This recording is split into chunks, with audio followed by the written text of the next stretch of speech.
কখনো এইভাবে মুসুরির ডাল রান্না করে খেয়ে দেখেছেন?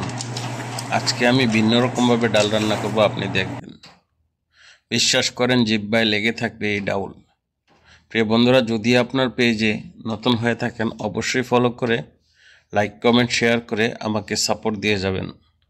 প্রথমে আমি ডাল দিলাম, তারপর 3 পিস টমেটো, 4 কোয়া রসুন, 5-6টি কাঁচামরিচ, ধনিয়া পাতা এবং একটা পেঁয়াজ, হালকা আস্তা জিরা। তারপর দিতে হবে পরিমাণ মতো লবণ। অবশ্যই আমাকে ফলো করে রান্না করবেন, ইনশাল্লাহ 100% গ্যারান্টি আপনার রান্না প্রশংসা করতে বাধ্য হবে। তারপর হলুদ, এবার হালকা জিরা পাউডার দিবেন, অল্প দিবেন হালকা একটু তেল। এবার সুন্দরভাবে কষলাইয়া এটার মাইক্কা নেবেন। পেঁয়াজ, মরিচ, টমেটো যা উপাদান আছে ডালের সঙ্গে এরকমভাবে মিক্স করবেন যে মনে হচ্ছে এগুলাকে অত্যাচার করতেছেন, ঠিক আছে? এরকম জোরে জোরে কষলায় দিবেন।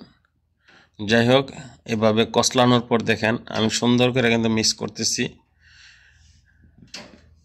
বিশ্বাস করেন, ডালটি রান্নার পর এত স্বাদ হয়েছে যেটা আমি নিজেই প্রশংসা করতে বাধ্য হচ্ছি। যাই হোক, আলহামদুলিল্লাহ, স্বাদ হচ্ছে মহান আল্লাহ তাআলার পক্ষ থেকে। তারপর একটা তেজপাতা দিয়ে দিলাম চিরা সুন্দর করে। এবার হালকা পানি দিয়া দেখেন আমি চুলার মাঝে দিছি বসাইয়া, অল্প পানি, এটারে সুন্দর করে এবার কষামো। তো দেখতে থাকেন, এই যে কষানো হইতেছে। এবার হালকা পানি দেওয়া হবে, এই পানিটা দিয়ে ডাউলটা সিদ্ধ করা হবে। একবারে ডাউলটা ঘুটা হয়ে গেছে, দেখেন এরকম সিদ্ধ হয়েছে যে কাঁচামরিচ টমেটো কোনো কিছুই কিন্তু আপনি চিহ্ন পাবেন না।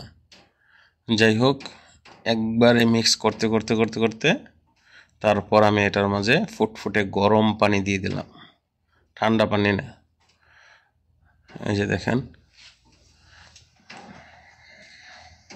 তো গরম পানি দেওয়া হয়ে গেছে।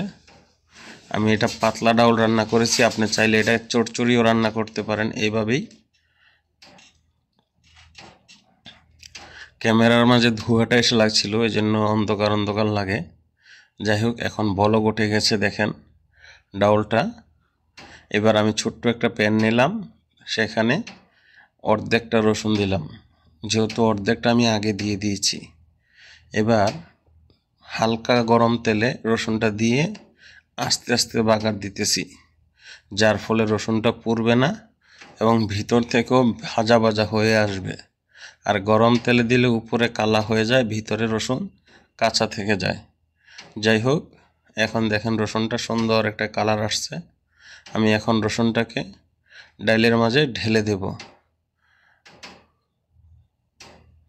দেখেন। তো এখন ঢেলে দিচ্ছি, দেখেন ডালের কালারটা কত সুন্দর। তো যাই হোক, এইভাবে ডাল রান্না করে একবার খেয়ে দেখুন, ইনশাল্লাহ ভালো লাগবে। যারা আমাকে পেজে লাইকে সাপোর্ট দিয়ে এগিয়ে নেওয়ার জন্য অনুপ্রেরণা দিয়ে যাচ্ছেন, অসংখ্য ধন্যবাদ। আপনাদের ভালোবাসা আজকে এতটুকু। অবশ্যই সাবস্ক্রাইব ফলো করে সঙ্গে থাকুন।